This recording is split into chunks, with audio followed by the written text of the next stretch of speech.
few people and told them about this, but I'm going to tell it to everybody now because everybody needs to understand this.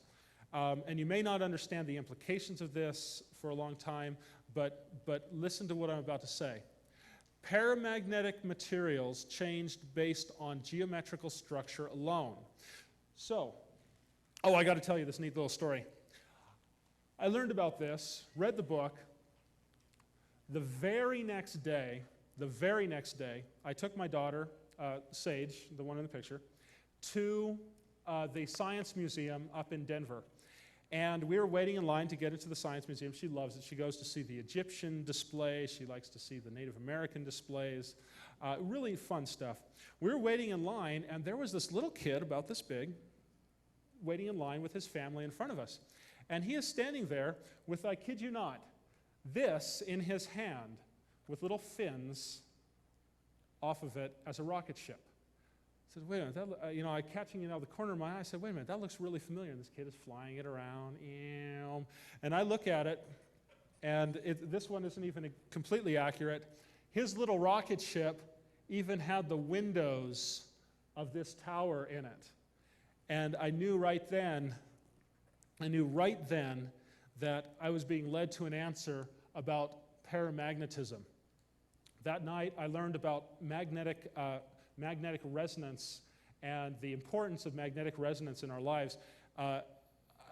We haven't figured out exactly everything about it, so I'm not going to talk about it, but think about that in your life, magnetic resonance.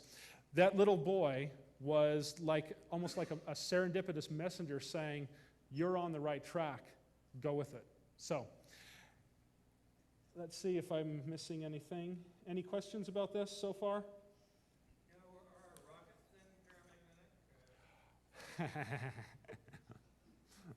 I have seen convincing evidence in the past 6 months that, you remember Jules Verne?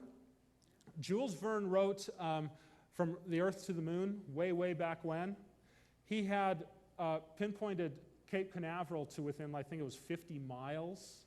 He knew exactly where, or knew almost exactly where Cape Canaveral would be. He even had a launch trajectory, and this is the 1800s.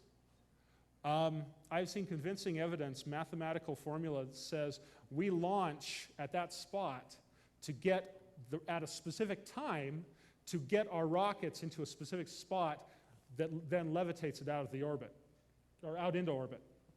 So, and I'll get into Leeds-Skalanen too. Leeds-Skalanen talks about rocket ships and how to go into space, but it does. It comes back to paramagnetism and diamagnetism. If we understood that paramagnetism and the principles of that, we could literally have a device that resonated so much paramagnetic energy that it would launch itself away from the Earth. Because remember, diamagnetic energy. Because remember I said diamagnetics repel away from any pole of the magnet. And so if you had a device that was supercharged with diamagnetic energy, it would literally just launch into space because it's trying to get away from the Earth. And then, theoretically, if you could resonate it with the paramagnetic energy of the Earth, you could draw it back no matter where it went in the universe. But that's all speculation. Anyway. Diamagnetic and paramagnetic again? Okay. Paramagnetic is steel, for example, steel that is not magnetic in and of itself.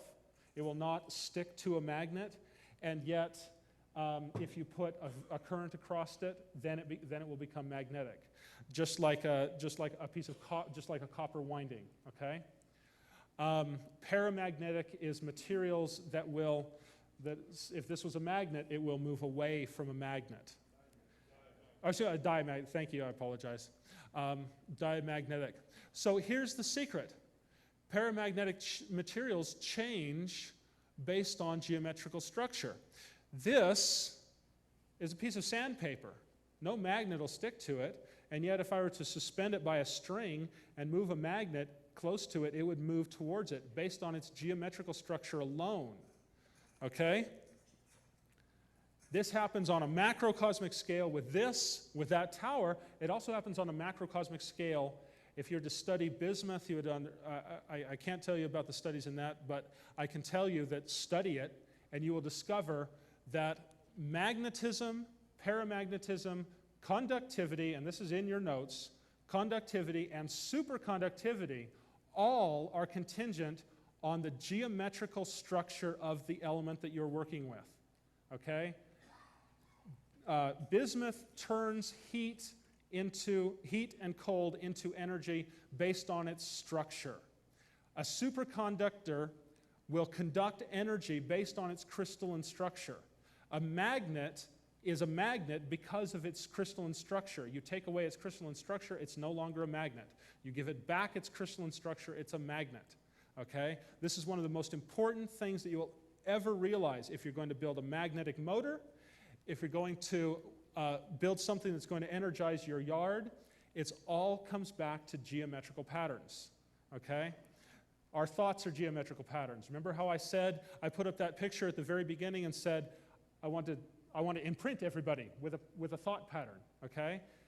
Literally, that thought pattern, that thought in your mind is going around creating a geometrical pattern in your thoughts, in your head. Yes? Similar to chemical reactions then? Yes, chemical reactions are also geometrical patterns too. And I should have brought that up then. As we change as we input chemicals, we add more and more complex patterns to our water, and that is what causes the harmful side effects of water. I will show you in a little bit water that is so high pH it would be like drinking lye, and yet I can put it on my hands and splash it on my face, because the geometrical pattern is not such that it would destroy me. The geometrical pattern is such that it actually is beneficial to me, okay? It all comes back to patterns. It all comes back to how things move in the universe. Yes, sir? What might be helpful is to refer to it as non-ferrous magnetism. Okay, that works. Because a lot of people think of magnets, they think of iron. Yes? And I bought this Dover book on magnetism, and it helped me to understand that there were these other forms of magnetism that were not ferrous magnetism. That's great. If you want to call it non-ferrous magnetism, that's fine.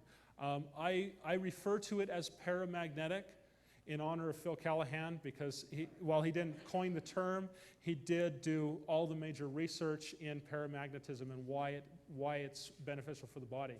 So let's take a look at magnets really quick. Magnets versus paramagnetics. It's been documented over and over again that if you take a South Pole magnet and put it on a, let's say, I love this one, a little styrofoam container of bait worms. They will start to literally become carnivorous and eat their way out of the styrofoam container. However, if you flip the magnet around to the North Pole side, it won't do that. If you put live blood analysis, I talked about last year, dark field microscopy. If you put a piece of your live blood on the slide and you pass a south field magnet across it, it will kill the blood. It will just destroy it. That blood is not functional. If you switch that magnet around and put the North Pole magnet against it, it will be beneficial to the body. Okay, so you have to be careful about magnets.